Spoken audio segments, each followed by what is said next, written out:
Om Swastiastu, mewali malih sareng Nguraheri channel, wantah channel pendidikan. Ring channel puniki kedagingin indek aksara bahasa miwah sastra kenten taler budaya Bali. Malih jebos lagi kebaktayang unsur sane ngewangun satwa Bali bawa utawi cerpen. Inggih dadane sareng sami mangda nenten suwe nyantos rarisang piar sayang napi sane ngewangun satwa Bali bawa punika. Unsur sane ngewangun satwa bawa utawi kesenengguh iriki cerpen.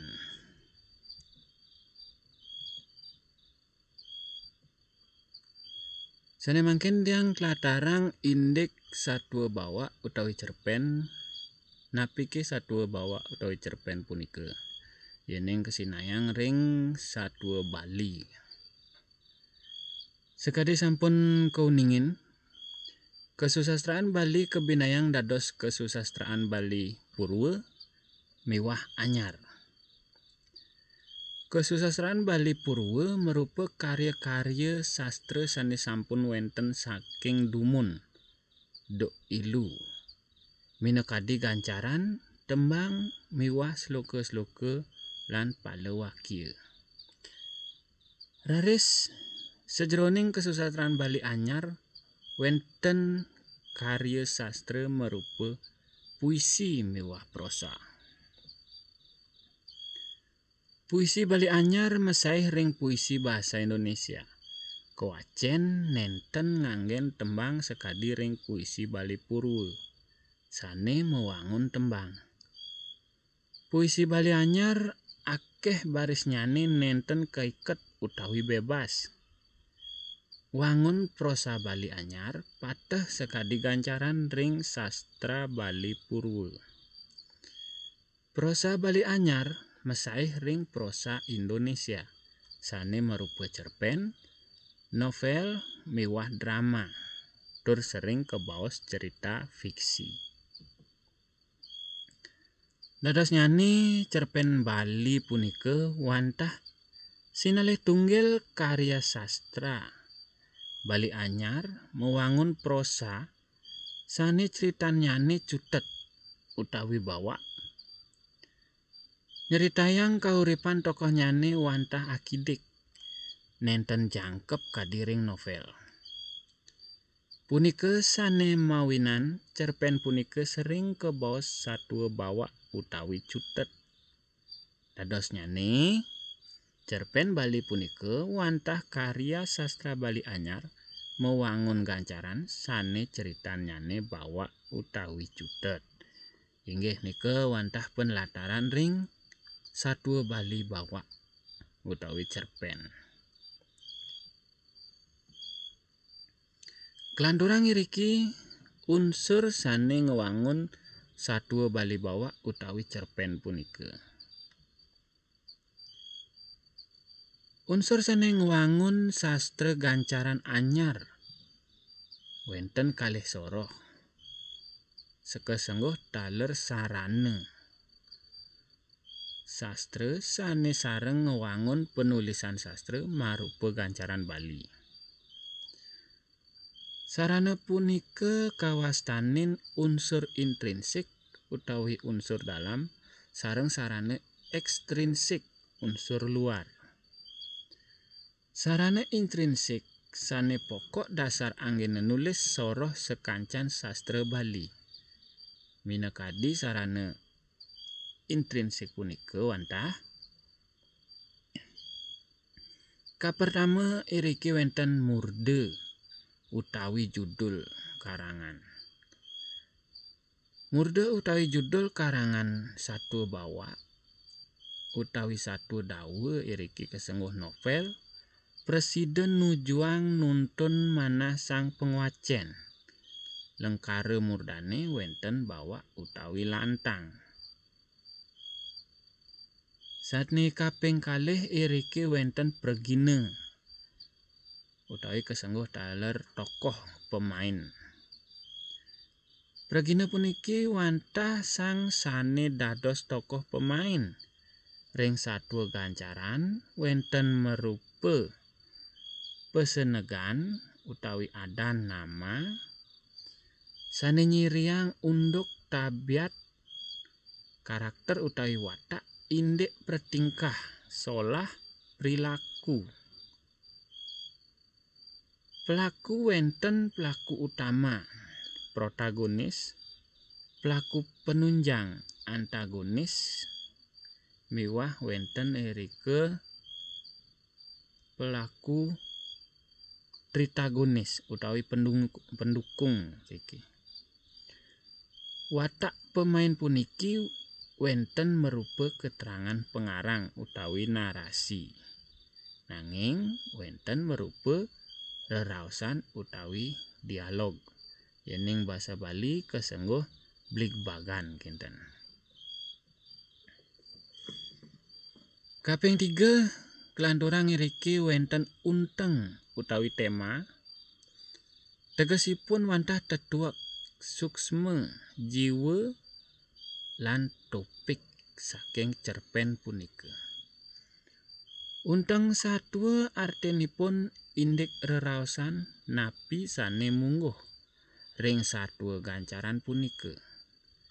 Unteng satwa wenten ngundukang indik agama, adat, budaya, tresna asih, pekraman ring masyarakat, kesinatrian, filsafat miwah budaya Bali. Kanturang sane kaping 4 wenten amanat. Sastra gancaran meduwi pokok utawi topik reraosan. Unteng tema satwa miwah tetuak amanat. Napi daging satwane sane mungguh ring karya sastra gancaran punika kawastanen amanat.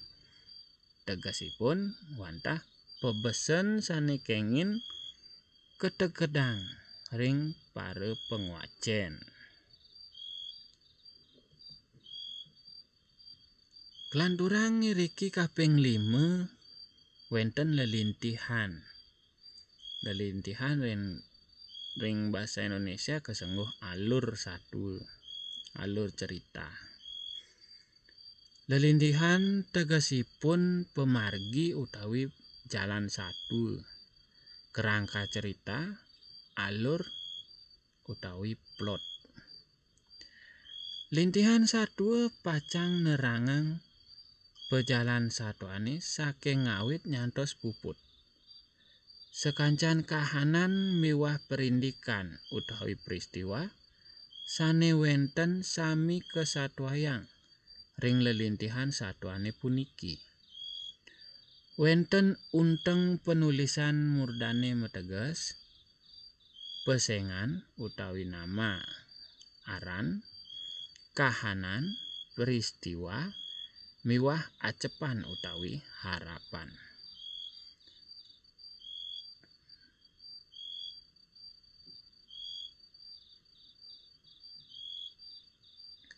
Iriki kelanturang ring alur nggih utawi ring lelintihan satwa punika sane kapertama wenten alur erat,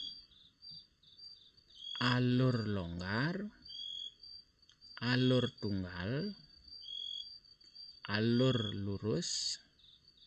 Nah nike jenis-jenis lelintihan satwa utawi alur. Miwah niki sane penguntatne wenten alur tidak lurus kenten. Kaping 6 mriki wenten genah linggih sang pengawi ring sastrane. Genah sang pengawi melinggih ring karya sastrane. Ada salah dene. Kaping 6 iriki wenten genah utawi linggih sang pengawi. Genah utawi linggih sang pengawi ring sastrane. Genah sang pengawi melinggih ring karya sastrane kaparinama pusat pengisahan. Landas tumpu sudut pandang. Tegesipun dados napi tur ring dije linggih utawi kedudukan sang pengawi ring karangan punika. Antuk punika wenten tigang soroh genah utawi linggih sang pengawi. Dados napike sang pengawi punika. Kapertama sang pengawi dados pelaku utama tiang. Padah sekadi ring tokoh tiang, titiang ring karangan idane.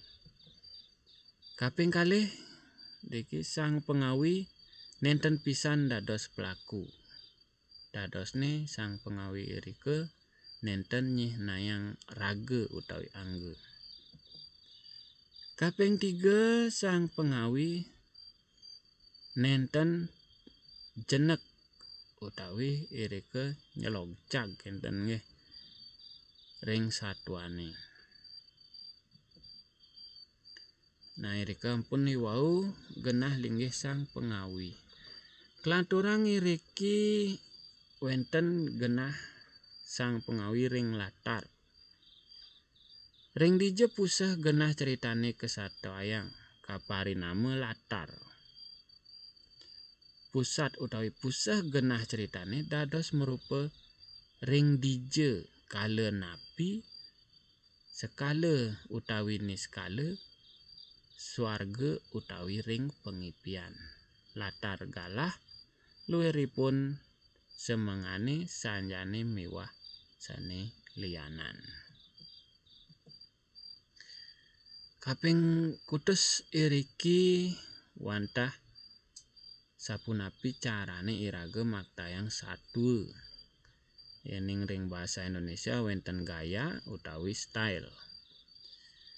Punapi solah utawi carane nyatwayang lelintihan satwane punika keparinama cara utawi gaya carane nyatwayang. Daya tarik nyatwayang lelintihan satwa gancaran puniki dados kecinayang ring sane kapertama basa Bali sane anggene matuturan utawi dialog. Kaping kalih carane sang pengawi nuturang lelintihan satwa. Kaping 3 napi sane ketuturang. Napi kiri ke adat, sosial utawi manah. Inggih nika sapunapi carane irage maktayang satwa utawi cerpen punika. Kelanturang iriki sane kaping 6 wenten sane muaste paribasa kosa basa Bali. Merupa basa sane anggene sarana mesastra miwah anggene mereraosan. Metutur-tuturan ring pekraman utawi masyarakat. Ring reraosan susastra wenten sane merupa paribasa Bali utawi gaya bahasa Bali. Paribasa puniki sane nyihnayang karya sastrane kawastanen becik sekadi anut ring pengertian susastra. Soroh paribasa Bali sane ketah manggih ring susastra Bali inggihipun blat badan, wewangsalan, raos ngempelin, sloka, wirama miwah sane liyanan. Umpami yang titiang riki sane kapertama rika wenten paribasa Bali tiang sing nyak nginem kopi nyem, nyanan nyem. Nah nika sampun raos ngempelin keni nggih. Kaping kalih jene leser mengancan. Nah rika sesawangan. Inggih wantah asapunika titiang presida maktayang penlataran indek unsur napi sane ngwangun satwa Bali Bawak utawi cerpen punika. Sinampura ping banget Ridar kalaning maktayang video puniki akeh kekirangan basa-basi titiang ngaturang sukseme tur ampura. Titiang untatin niriki antuk parame santi. Om Santi Santi Santi Om.